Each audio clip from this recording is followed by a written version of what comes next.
tugiye kuganira kuri uno munsi indimi zitamenyekana. Umva aka kantu. Oh, ravake tete jene boveni tuta jene bokene fokede tane. Kuri uno mugoroba tugiye kuganira hamwe indimi zitamenyekana. Reka tubanze dusenge. Turagushimiye data wa twese byagiye aheraho mu ijuru, izina ryawe ryeranira habwa icubahiro. Tukwinginze ngo ubane natwe utuyobore, tuharere ibyana amakosa yatugaragaye ko ngo tugiye kwiga ijambo ryawe ryera, cyane cyane mu bijanye n'imirongo ikomeye igoye gutahura. Dufashe kubyumva no kubitahura bariko barabikurikirana, tubisema izina ry'umwami wacu Yesu Kristo, amen. Kuri uno mugoroba mu kiganiro kitubwira indimi zitamenyekana, nk'uko mwabibonye ni biratangaje biranakomeye, ubwo hari ibintu byinshi bitwa ngo ni indimi zitamenyekana. Nicyo tugiye kuganirira hamwe. Murabe n'uyu nawe ariko avuga mu ndimi zitamenyekana. None ndabanza nuzuzwe za kweli kweli. Haleluya! To pergo fario rwajezia.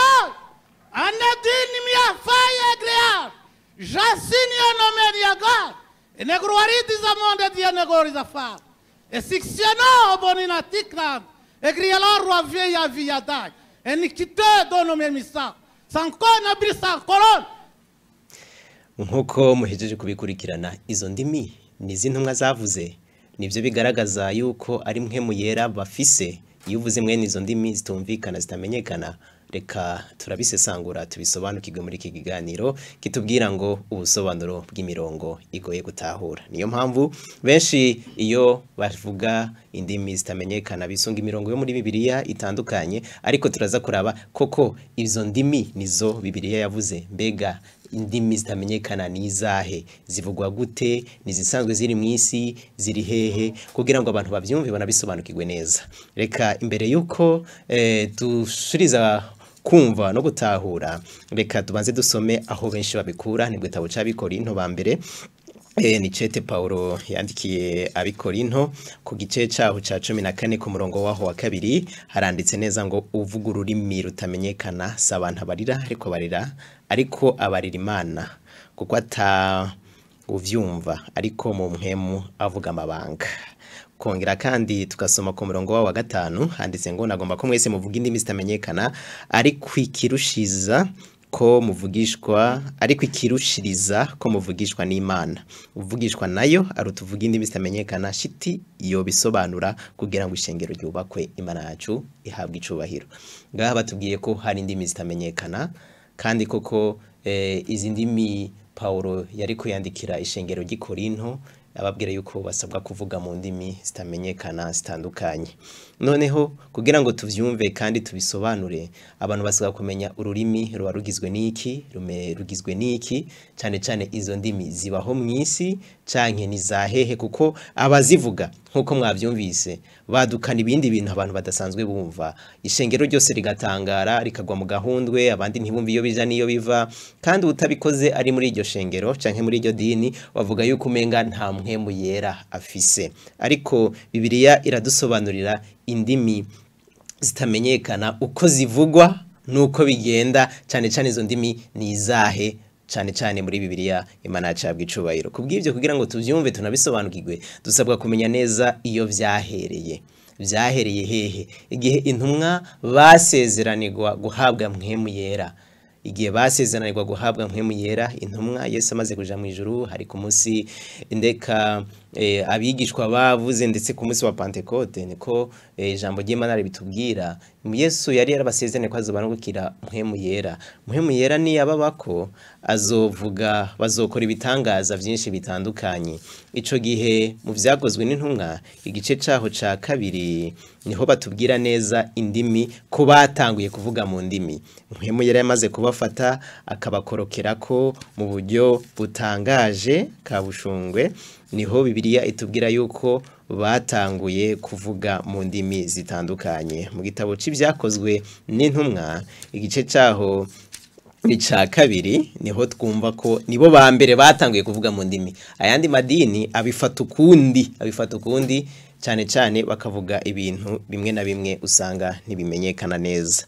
Mu gitabo c'Ibyakozwe n'Intumwa igice caho ni ca 2 umurongo waho uwa kabiri niho umurongo waho wa mbere niho mpera ko ijambo ry'umutwe riravuga ngo ukuza kwa mpwemu yera bavuze ngo umunsi wa Pentecote ushitse bose bari bakoraniye ahantu hamwe haza igihinda kivuye mu ijuru giturumbuka nko guhuhuta k'umuyaga w'inkomezi gikwira hose mu nzu bicayemwo hababonekera ibirimi vyigabanije nk'ivy'umuriro bikabaja kumwumwe bose buzuzwa mpwemu yera batangura kuvuga izindi ndimi uko mpwemu abahaye kuzivuga.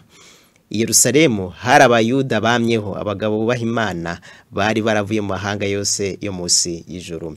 Ukurikiranye hano batubwiye ngo mpwemu yera amaze kubaza ko ku murongo waho wa 4 bose buzuza mpwemu yera batangura kuvuga izindi ndimi uko mpwemu abahaye kuzivuga.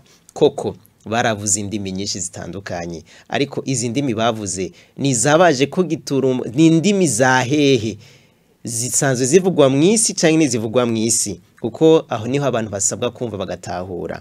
Hepfo baranditse ngo ku murongo waho wa 5 Yerusalemu hari abayuda bamyeho abagabo baha Imana bari baravuye mu mahanga yose yo musi y'ijuru.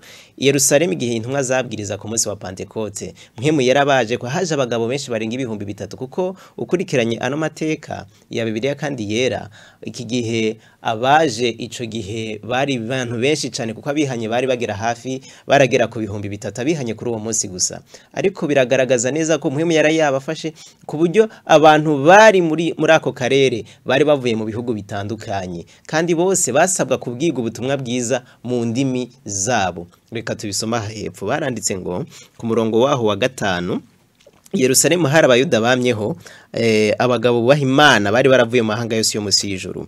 Ico gihinda cumvikanye hakurana abantu benshi barajoregwa kuko umuntu wese yumvise ururumi rw'iwabo baruvuga Imana cabwa icubahiro. Ngaha igihe batangura kuvuga mu ndimi abantu bavuze intumwa mu ndimi mpwemu yaramaze kubafata ariko abari bahari bumvise bavuga mu ndimi ziwabo zari indimi zisanzwe zihari ntabwo ari indimi z'ibyaduka umuntu akaduka nkuko duhejeje kuvyumva mu ikoraniro ririmwe abarundi gusa nta munyamahanga arimwo akatangura kuvuga ibintu bitumvikana agatangura ngo sharababa ngo ibintu bitagira verbe nta rivuga bigira ibintu bitagira grammaire ntiwo konjiga nta ndimburo nta mayagwa akavuga ibintu by'ukuri wumva neza by'ukuri ko ariko aravyigira ariko bakavyitirira mpwemu yera ariko atari kwijambo ry'Imana ryabivuze. Abantu baze basobanukirwa cyane iyo bavuze kuvuga mu ndimi zitamenyekana turaza kuhagera kuko nkuko intumwa mu gihe c'intumwa byagenze mu ikoraniro ry'abera hashobora kubamwe abantu benshi bavuye mu mahanga atandukanye tuvuge harimo umushinwa harimo umuyapani harimo umukorea harimo umutayilande harimo n'abandi benshi b'amoko atandukanye ariko bose bagasabwa ko babwirwa neza mu rurimi rwabo kugira bumve ubutumwa bwiza mu rurimi rwabo. Iyo uri kuravuga ikirundi ku mushinwa yumva ari kuravuga ururimi rutamenyekana. Iyo uyu mushinwa atanguye kuvuga utazi igishinwa ariko aravuga mu ikoraniro cyangwa arabwiriza ntiwofashwa ntiwokubakwa kuko bariko aravuga ururimi rutamenyekana iwawe. Niyo mpamvu muri ico gihe barasobanura neza Paulo turaza kuhagira avugira abantu ngo iyo uvuga ururimi rutamenyekana usabwa kurusobanura rutamenyekana mu bantu bariko baragumviriza. Niyo mpamvu hano baranditse ngo bose mu gihe c'intumwa igihe mpwemu yararabaza ko batangura kumvuga mu ndimi zitandukanye bose ngo bumvise bavuga ubutumwa mu rurimi rwabo kavukire. Nimba hari y'umurundi nawe yarumvise avuga ikirundi igihe hariyo umufaransa bumvise yuko bariko bavuga ururimi rw'igifara buri wese yumva muri migwi wabo. Hepfo baranditse ngo barumva bose barumigwa bose baratangara bati mbega aba bose bavuga sabanyagalilaya kuki kandi niki gitumye twese tubumva bavuga indimi ziwacu izo twavukanye. Nabo baribaza bariko bavuga indimi bavukanye ntabwo ari asharababa oya ntabwo ari mbega kujya babivuga sibyo baba bariko barabeshera mpwemu yera ahubwo bose abari ico gihe mu ikoraniro bumva bavuga mu rurimi kavukire. Niyo mpamvu banditse ngo harabamoko menshi reka turabe ibihugu byari bihari ibihugu abantu bavuye muri ivyo bihugu bitandukanye namwe mu vyumve mu vyakozwe n'intumwa nine vyakozwe n'intumwa igice cawo ca 2 umurongo waho w'9 bavuze ngo turaba pariti n'abamedi n'aberamiti n'abamyi Mesopotamiya ni Yudaya ni Kabadokia ni Ponto no muri Asia murumva neza ko hari abantu bavuye mu bihugu bitandukanye ukurikiranye hari abapariti nabo ku gifaransa ni part ni agace twovuga kubu kari muri Iran cyane cyane amaja ni gice ca Iran harimo abari mu Mesopotamia hatanduka Mesopotamia kubabizi n'abakurikirana ni gice kigizwe ubu unye ni Iraq na Syria na Turkey uri kurabikurikirana murumva neza yuko bari abantu bavuye mu isa hano hatandukanye hari n'abavuye Ponto hari abavuye Yudaya hari abavuye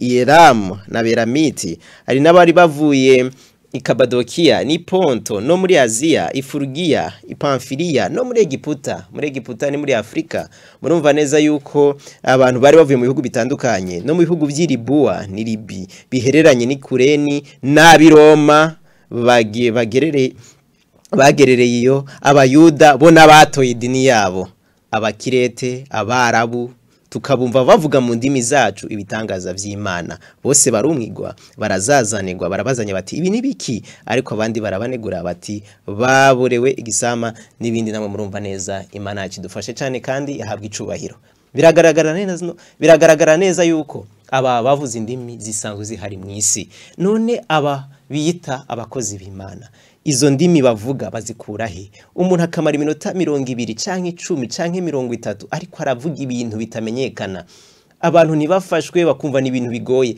haraho hagera ukumva ni mpwemu w'Imana reka uko bamuvuga kuko ntabwo mpwemu w'Imana agaragara kujya uko bamuvuga hari gihe hageraho bamucecekesha ngo noneho iyo bavuze ari benshi hari gihe habakavuyo hakabaho induru n'ingorane kuburyo umuntu uvuga ati ngo mucecekeshe ngo cecekesha mpwemu zanyu mpwemu yera by'ukurura mucecekesha ho nimba ho mucecekesha ntabwo ari mpwemu wo mwijuru ahubwo mpwemu wo mwijuru aradukoresha ntabwo mpwemu ushobora kumukoresha wewe ahubwo ni twe aradukoresha ariko ukurikiranye abantu bakavuga ibintu bidasobanutse bitumvikana nawe kumbure reka mukurikirane kandi dawe badushiremo kandi mwumve by'ukuri iyo uri kumva ibyo bintu umva wofashwa mu ruhe ruri mumva wofashwa nawe byumvirize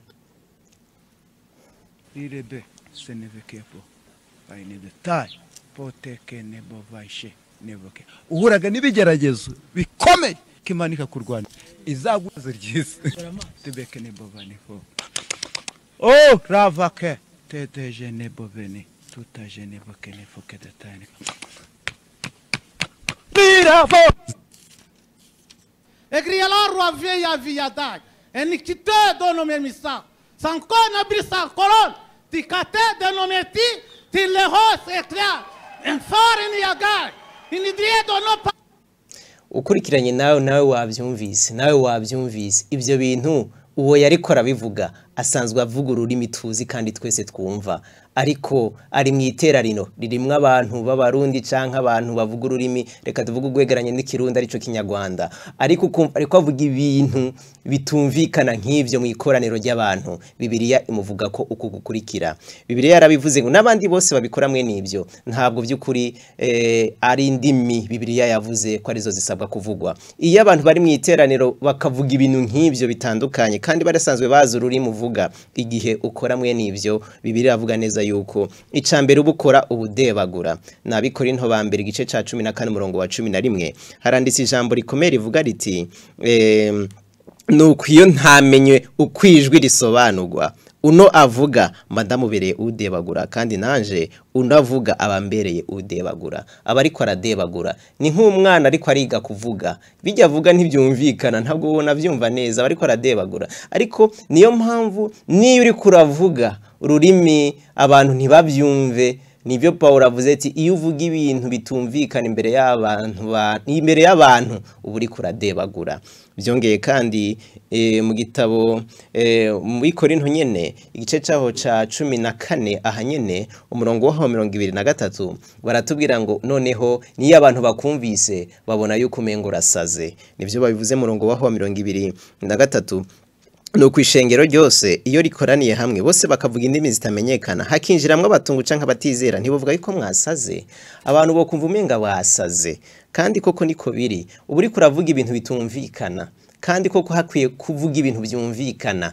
rero iyo mpwemu w'Imana gufashe uvuga iby'abantu uvuga abantu ukabakomeza ukabirura nkuko byanditse no mu gitabo cy'Abikorinto niyo mpamvu iyo tuvuga indimi izi ndimi zavuzwe mu gihe c'intumwa iyo mpwema Jacques kuvugisha mu ndimi zitandukanye ni indimi ziba zivugwa mu isi ziba zisanzwe zihari mu isi ni izi ndimi zisanzwe zivugwa turabisoma hano mu gitabo nyene hano mu cete ca mbere c'Abikorinto igice ca 13 umurongo w'10 niho banditse ngo amajwi yo mwisi nahari menshi ate ntari dafise uko risobanurwa amajwi mu gifaransa bavuze ngo les langues reka tubisome mu gifaransa mu gitabo ca mu Bibiliya ya Rwisego niho babivuze neza baravuga ngo quelque nombreuses que puisse être dans le monde les diverses langues ni mwisi uko mwisi haba hari indimi nyinshi zitandukanye ni nyinshi hari indimi nyinshi zitandukanye aha muri Kongo gusa bavuga indimi zirenga 400 uravye muri Tanzania ni nyinshi zirenga 60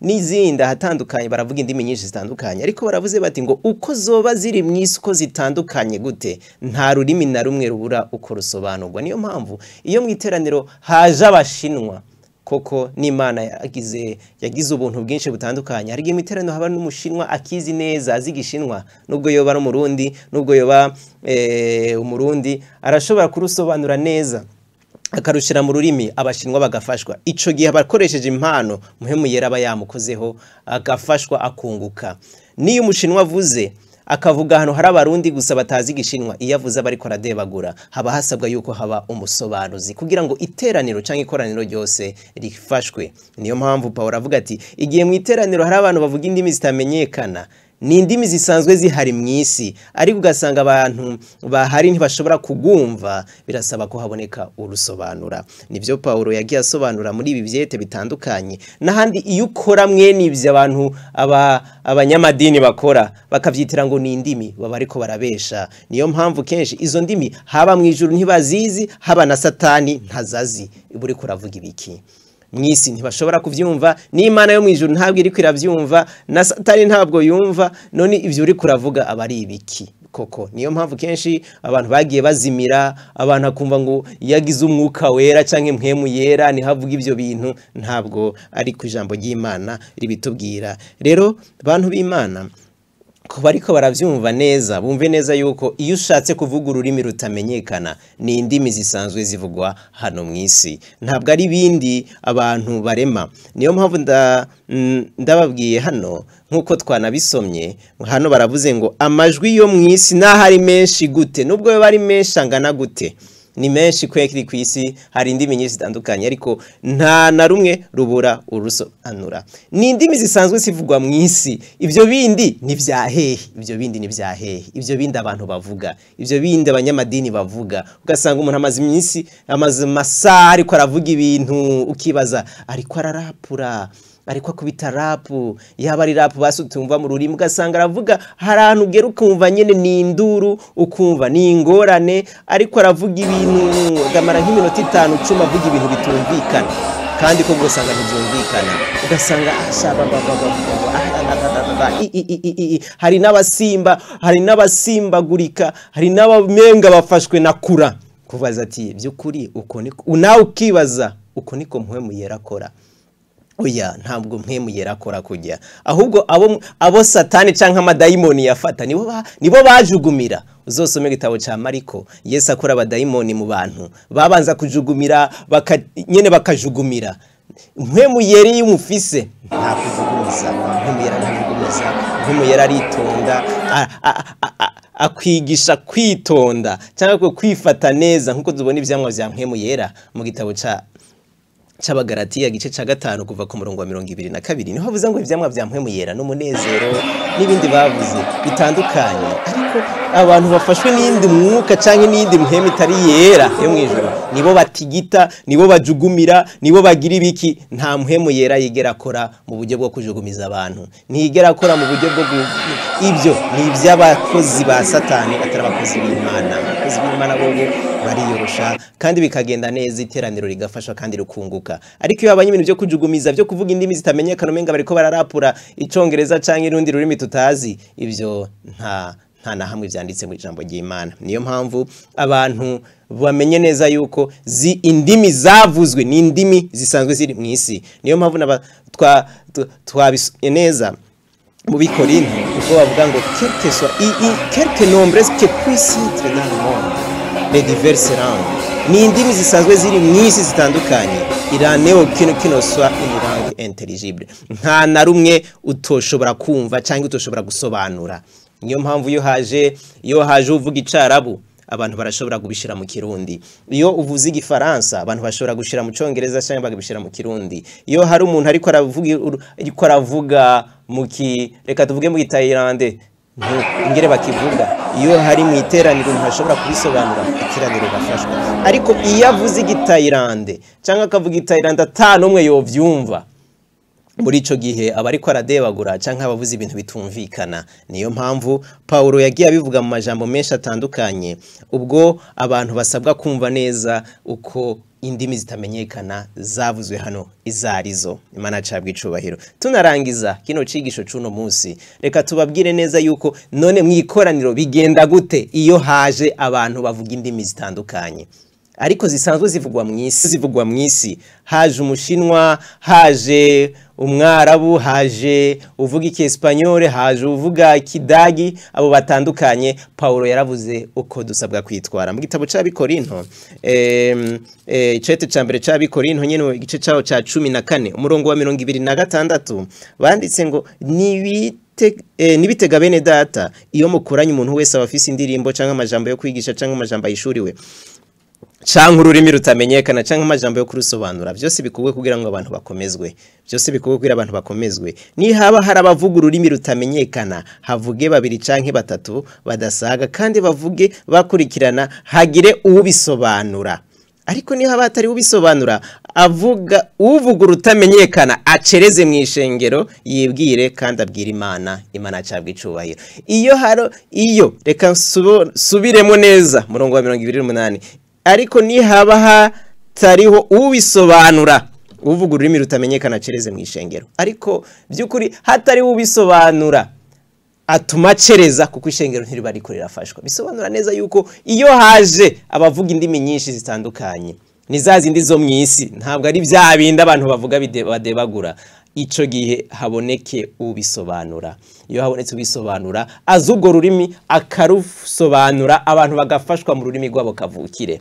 Ariko nimba dahari uwo nacereze kuko nubundi niyavuga amateraniro bariko arateza ingorane. Nacereze naceceke ni kwijambo ry'Imana ritubwiye yibwire kandi abwira Imana. Kandi n'abavugishwa n'Imana bavuga ari babiri canke batatu kandi babigenzure. Imana cabwe icubahiro. Nuko rero biza bivugwa mu ikoraniro.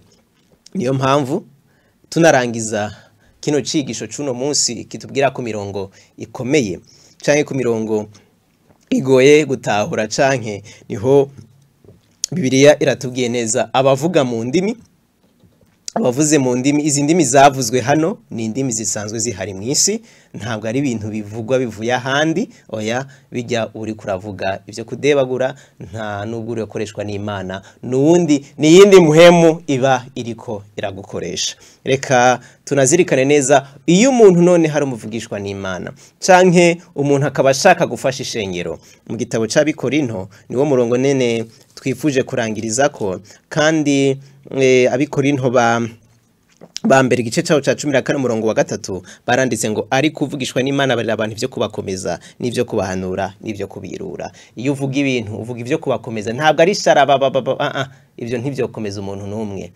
Ntabwo ari ivyo ntibigira vocabulaire, ntibigira indimburo, ntibigira n'amayagwa uburi kurabesha abantu. Ahubwo ivyo uvuga iyo uri umuhanuzi uvuga abantu byo kubakomeza. Abantu bishwe n'ubusambanyi ukababwira neza yuko nibakomeza bagasambana tajoro bazoronka. Uri kurabakomeza. Abakubiswe ingo zarononeka zarapfuye nabi. Iyo uvugishwa uvuga ijambo ry'Imana ryo kubakomeza, ryo kubafasha, ryo kubahanura ingene bakwiye kubana. Abana benshi muri iki gihe ntibacumvira abavyeyi, ahubwo bumvira irigara, bumvira n'ibindi. Iyo utabakomeje ngo bakure muri ivyo bintu nta nubwo uri umuvugishwa n'Imana nyakuri. Abantu uraba iminwa ukaraba inzara bashize ku zindi, amatwi bongeye kwa yandi, urukoba barahindaguye, amatatuwaje arisha abantu kwicapa ku mubiri. Iyo uvugishwa ibindi ntuvuge ibyo, ntabwo uri umuvugishwa n'Imana vy'ukuri. Iyo rero uvugishwa n'Imana baravuga bati uyuvugishwa n'Imana abarira abantu vyo kubakomeza n'ivyo kubahanura n'ivyo kubirura. Noneho bantu b'Imana muriko murumva, muriko muradukurikirana, iyo twiga dusoma imirongo ya Paulo, imigongo ya Paulo usabwa gusenga cyane kugira ngo uyitahure neza, kuko abantu benshi barahazimirira, kandi Paulo mu kuyandika yisunga ico kirere Abanyekorinto hari ukuntu bari bateye. Niyo mpamvu yagiye avuga amajambo menshi, amwe yo kubahanura, ayandi yo kubacaha cyane,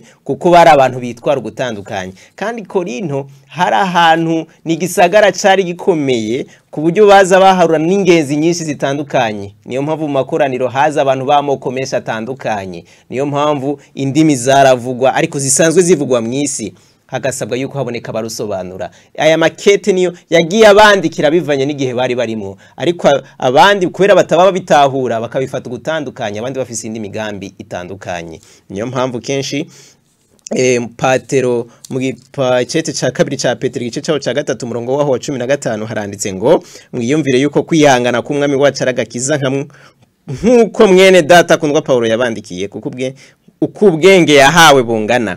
Yagenje ati mu vyete vyiwe vyose, aho yavuze ivyo muri vyo harimo bimwe bigoye itahura, ivyo abatungo badakomeye bagoreka, nkuko bagira ivyanditswe bindi bakihamagarira guhona. Iyo ubisobanukiwe nabi cyangwa ukabisobanura nabi vyete vya Paulo, uri kwegera guhona.